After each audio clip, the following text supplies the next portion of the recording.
Hey, salut la famille, j'espère que vous allez bien. Aujourd'hui, on va se retrouver pour une toute nouvelle vidéo où on va parler de foire aux questions. On a passé les 800 abonnés, les amis, et comme je l'avais dit sur mes réseaux, on va faire une vidéo, donc foire aux questions, une FAQ. Donc, j'ai sélectionné 20 questions qu'on m'a posées en général sur les réseaux. Donc, je vais répondre juste après le générique.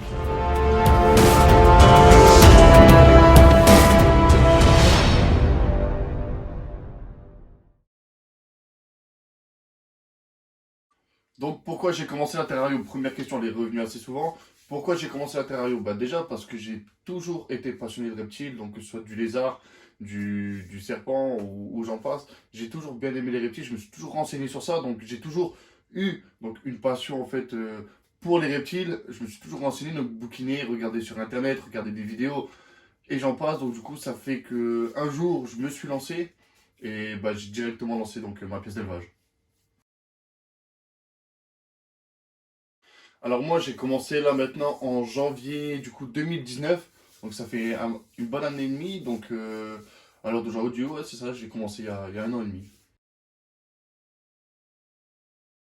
Donc quelle espèce je maintiens? Donc je maintiens essentiellement donc, du Python Régis, donc du Python que je vous présente habituellement dans mes vidéos, mais j'ai aussi donc acquéri il y a pas très longtemps, donc comme vous l'avez vu dans les unboxings, un Morelia viridis, donc Aitilo de localité Biak, une femelle, donc Tribolonotus novae guineae, et une araignée.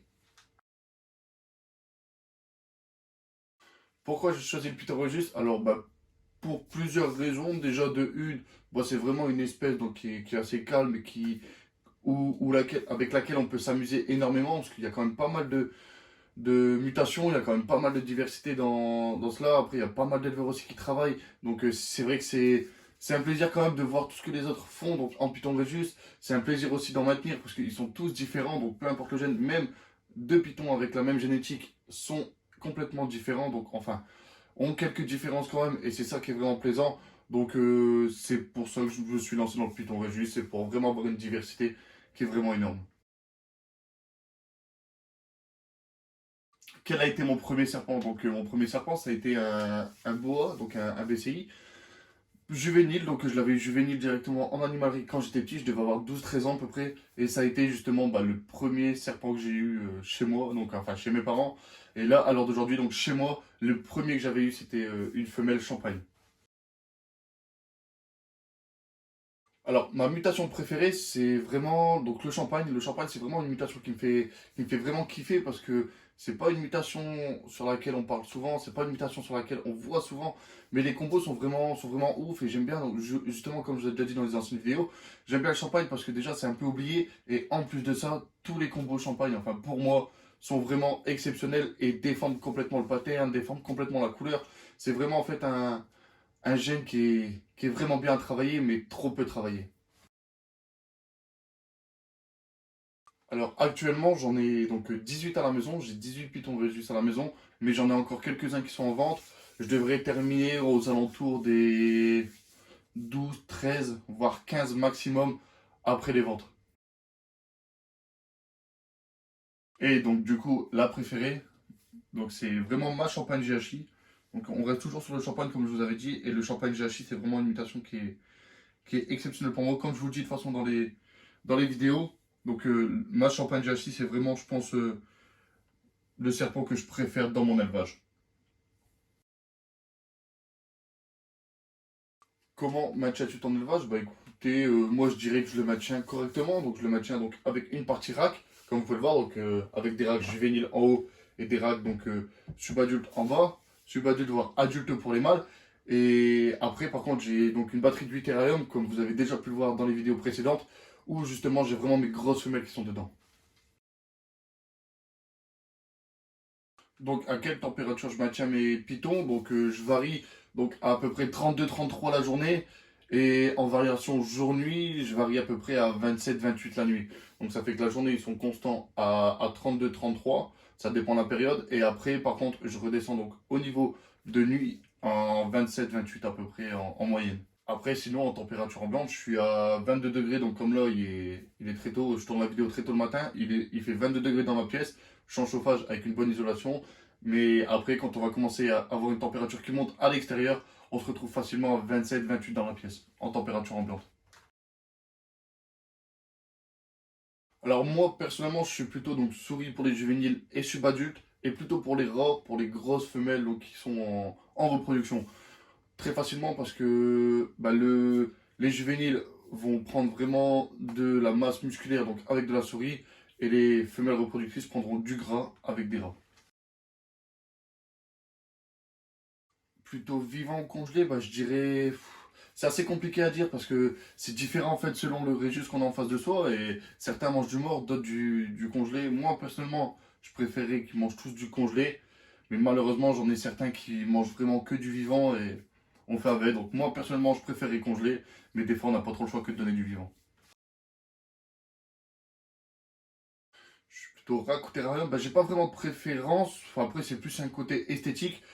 J'ai remarqué moi-même donc que dans mes terrariums qui sont vraiment bien décorés, le python il est vraiment bien, il est à l'aise, mais des fois on stresse un peu, alors que par contre en rack, donc en rack croulo et pas trop de luminosité, le python stresse beaucoup moins et a moins de difficultés quand même à manger. Bioactif ou terrarium en plastique, je dirais plus terrarium bioactif, mais malheureusement avec les espèces que j'ai à la maison, donc avec le python Rhésus qui détruit vraiment tout. Malheureusement, je suis obligé de mettre de la déco artificielle, mais sinon, je préfère les terrains bioactifs quand même. Alors là, le dernier achat qui a été effectué, pas très loin que ce week-end, donc j'ai investi sur quelques spécimens en Python Regus que vous verrez donc soit sur mes réseaux, parce que je poste quelques photos, dont le GHI Bongo Mojave, que vous avez vu en photo. C'est vraiment donc des bêtes que j'ai rentrées ce week-end. J'ai rentré 5 bêtes, donc 5 bêtes au total. Donc voilà, c'est 5 Python Regius que j'ai rentré ce week-end. Alors cette année, j'ai fait donc ma champagne GHI avec mon mâle Banana Pastel Special Sugar qui lui est parti. J'ai mis aussi cette femelle donc avec un pastel Yellow Belly, donc double het, donc Pi Axantic VPI. Après, à côté de ça, je vais mettre donc, enfin, c'est en cours, donc ma femelle Piebald avec mon mâle Banana Piebald Femelle Maker, donc il me donnera que des femelles. Je vais avoir aussi donc un mâle combo clown sur une femelle Kajen, donc ma femelle Pastel Fire Yellow Belly and She, et sûrement une femelle clown adulte. Alors combien de temps je passe dans ma pièce? Je dirais à peu près 5-10 minutes tous les matins, donc pour vraiment vérifier si tout va bien, vraiment vérifier que tout le monde est là, que tout le monde va bien, que tout le monde a une eau propre, a une eau saine, que tout le monde enfin, est en pleine forme. Sinon, après, à part ça, j'y vais à peu près, donc quand je rentre de bonne heure après le boulot, j'essaie d'y passer une petite heure pour tout ce qui est nettoyage, et après, j'y passe à peu près 5-10 minutes quasiment tous les soirs avant de monter me coucher. Alors, me diversifier parce que, de une, j'aime bien vraiment apprendre donc, sur d'autres espèces. Donc, comme là, je suis passé sur un Morella viridis, donc qui est une espèce arboricole. Certes, ça reste un serpent, mais c'est un serpent arboricole, donc qui réagit différemment, qui a un caractère différent. C'est vraiment pour ça que j'essaie de me diversifier. Comme le Tribolonautus, c'est pareil, c'est une espèce enfin, une espèce de lézard qui est complètement différente. Donc, c'est vraiment en fait pour apprendre sur d'autres espèces et apprendre comment d'autres espèces vivent, comment ça réagit, donc comment ça réagit au contact de l'homme, même si c'est du nez en captivité, comment ça réagit donc à notre contact, comment ça chasse, comment ça mange. L'araignée c'est pareil, c'est comment ça chasse. C'est vraiment en fait des choses que je veux voir de moi-même et apprendre de moi-même.